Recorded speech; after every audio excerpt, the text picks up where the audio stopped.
Oftentimes, lower income folks have a much better perception and actuality and reality of their own money.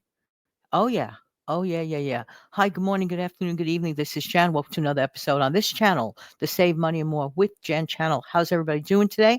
And as always, I hope everybody is doing well. Do you know that we could give ourselves a grocery discount and save money for emergency funds? Yeah, yeah, yeah. We'll get into that in a couple of minutes. I just want to mention something. It appalls me that many people who have an amazing, and I mean an amazing income, whether they're by themselves or they're with their spouse, etc., amazing incomes. And still, a lot of folks are like, I don't really know or knew that I spent that much, I'm sorry. I don't know. I don't know. Why does that trouble me? I don't know. But I do know this, that lower income folks have a much more clear perception of what they have, because the less you have, the less you have to figure out. But when you're totally low in terms of your budget and what you could spend on groceries, you are going to be acutely aware of what one has, right? And therefore make the best of it. So here are a few grocery discounts so we can actually give ourselves. All right. Number one, stick to the grocery list that you make. Did you make a grocery list this week? Do you make a grocery list? It is true. It is true, and it will try to prevent overspending and ensure buying only what is on the list. Some people feel that's a little too restrictive, but if you're trying to save, let's say for an emergency fund, which is a great thing to have, okay? Let's say that you cut out $100 a month off of your grocery budget, right?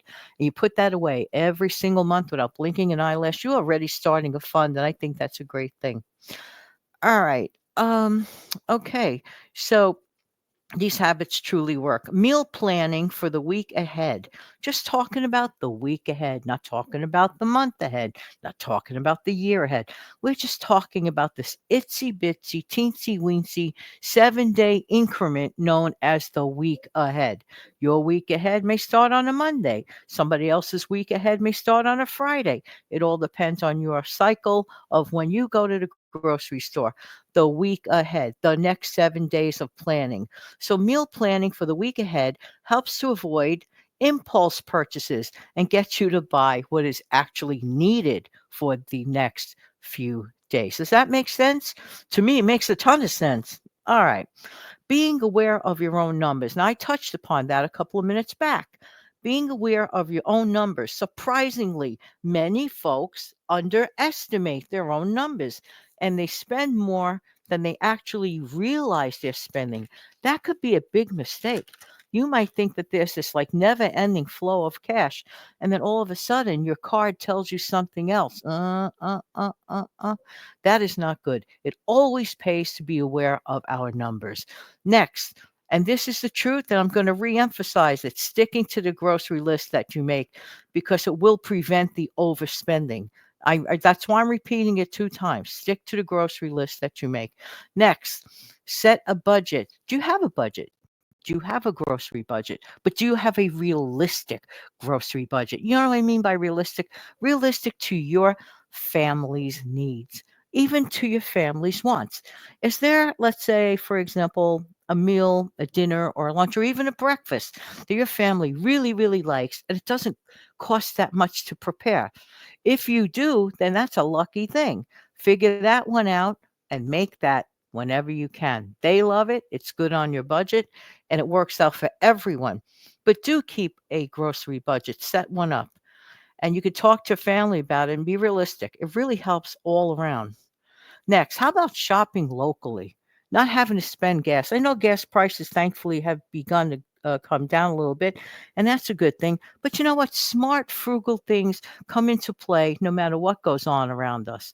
If you could walk to your local store and not have to spend gas, you get some exercise, and it's a fun thing to do if you're, up to it.